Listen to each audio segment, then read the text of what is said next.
Hi everyone and welcome to Inderes TV. Today I'm here with Håkan Dahlström. Very welcome. Thank you very much. You're the CEO of Eltel and you reported here in this studio. We're standing from Stockholm, but I would like you to give us the big picture of Eltel. What are you doing? We are a company that's a little bit more than 20 years old, and we work with critical infrastructure in the Nordic, mainly in the Nordic.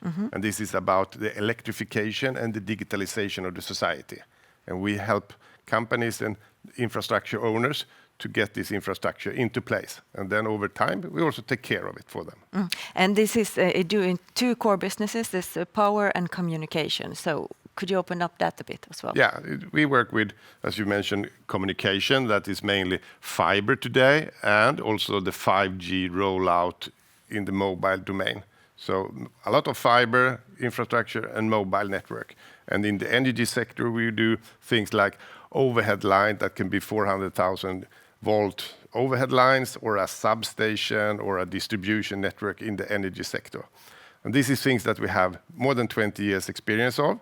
And then what is now quite new for us is that we also expand close to this classic business. We look for adjacent business, and that can be charging infrastructure for electrical cars, the whole electrification of the logistics system.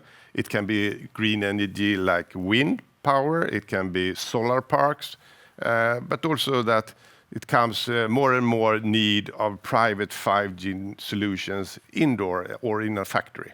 So everything from electric vehicles to private stuff indoors. Yes. Yes, so a broad spectrum there. Yeah. Okay, now I think we have the big picture. So what about if you dig into the Q1? Yeah.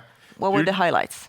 I would say that the highlight during the first quarter is that we are able to improve the profitability somewhat. And even more important, I would claim, is to strengthen our financial position, where we have been able to reduce the net working capital, and that's quite significant. We have also improved the operational cash flow. So I think that this is a needed and necessary step. And to be at this time of the year, I think it is a quite good achievement to reach this. Okay. So you talked somewhat about the harsh weather conditions in the Q1. How has that affected your business? Yeah, as you could imagine, when it's frost in the ground, it's not easy to do excavation. And by that, it means that either you have to stop or the cost increase. It's also so that our technician out there, they are fighting in 20 minus degrees, try to do something with the fingers. So, of course, that's a bit of a challenging environment for them. And we are used to the winter. It's winter every year.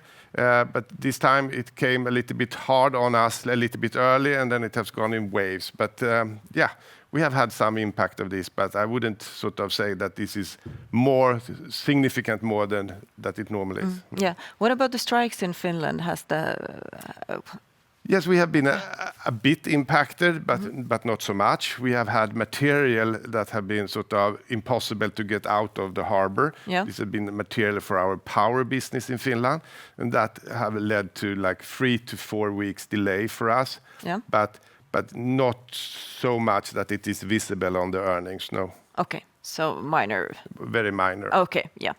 You recently also announced that you have been divesting this high voltage from Poland, business in Poland. So could you elaborate a bit on that and how it has affected the business and what's behind the decision? Yes, it's so that for quite a long time, Eltel have had a strategic review of the business in Poland, meaning that sort of what is the strategic right way forward for us. And we have now for some time worked on making the operation we have in Poland sellable. What is in Poland is that we have a business less than 5% of the net sales of Eltel, but it ties up a lot of net working capital, but also financial guarantees. The project portfolio that we have there is a portfolio, a quite complex project that have a lead time. It's not unusual that the project can be 7 years. Okay, And so a very portion long, of that in the beginning is very much about right of way and other permissions. And this is very difficult to predict how long time it will take and how much cost it will take to get those permissions. So when we have an inflation in the society, this becomes a really difficult if a project becomes 1 or 2 years delayed due to the price increases of all the material. And material is a significant portion of this type of project. So what we have done is that we have been able now to improve the business to a level where it is sellable. And during mid-April, we were able to sign an agreement with Inderes, a private equity company based in Germany. And they will, together with them, we will close this transaction somewhere during the second quarter. So it's still with us. Somewhere in the second quarter, this will be closed. Okay. So a part of a bigger picture in a strategically correct decision. Yes, to be able to reach our financial target of 5%, this is, as I see it, a necessary step to get out of this. In the investment landscape overall, have you seen any bigger changes for better or worse in the bigger picture? Yeah, as we all see in media, the society have high up on the agenda the green transformation. And many initiatives is around this to produce more green energy, but also to do the electrification. We talked about the fleet before, and that's not only case, but a lot of electrification, and many companies are shifting from old traditional energy forms to more green. And this, of course, increased the demand in the market, and we love it. So, of course, the regulation of the distributed network owners in Finland, the updated regulation, impact the appetite from our customers now, and we see effect of that, and we take action to prepare ourselves to not get too much of a profitability problem from this. But with that exception, I would say that the market demand is very favorable. Okay. So on the other hand, do you see, what about the different countries? You operate in all the Nordic countries and and also the Poland and Lithuania. But what are the differences between the countries here? You mentioned Finland and the new regulations and some weaknesses in Norway as well in Q1. So, but could you elaborate on the different markets? Yeah, if we take that example that you mentioned, Finland, Norway, we compare those two markets. The fiber rollout is on the very last part in Norway, and in Finland, it's still high season in the fiber to the home rollout, fiber to company, different type of organization. So in Finland, we are in the middle of a very intensive rollout in fiber. However, in Finland, the 5G network rollout is more or less done, I would claim. In Norway, we see the opposite. The fiber is more or less ready. That rollout will not have big volume going forward. And you see that effect that we get less and less project volume in our Norwegian business. However, we have more to do on the 5G. So they kind of support each other as well. Yeah, support each other in a way, but I think that for many, many years, Finland have been a market that is sort of a mobile-first market. And in the other Nordic countries, it has been a larger appetite to roll out fiber in the beginning, and then the mobile comes a little bit after that. So Sweden and Denmark is more similar to Norway, and Finland have done the mobile, is doing the fiber. Okay. Let's talk about strategy, because you have been doing kind of spring cleaning and setting new financial targets. Could you summarize the strategy and where you are going with that right now? So for a year ago, in January 23, we launched a new strategy where we sort of put a few cornerstones in building the new Eltel. And one of them is, of course, profitability improvement by operation excellence, but also commercial terms. I would claim that we have to step up when it comes to the commercial skills and the terms that we can get from the market. So pricing, invoicing conditions, payment conditions, all of that. What type of risk can we take? What type of risk do we need to share with the customer? All of that is one cornerstone in what we do. Then we have, by our history and our legacy, is that we are very dependent on a few really large customers and great commitment from them. We are really happy for that. But with what we see where we are in the fiber rollout and in other technology, other infrastructure rollout, we have a reason to broaden the customer base. So this is another second cornerstone in this.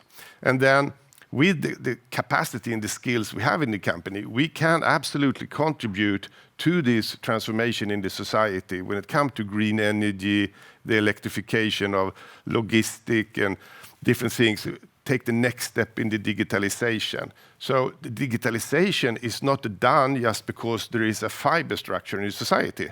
Now that fiber structure have to come into use. And it will be a lot of sensors and other stuff, a lot of automation in the society, robotics, different things that we haven't seen in the past. Now the infrastructure is there, is the next chapter.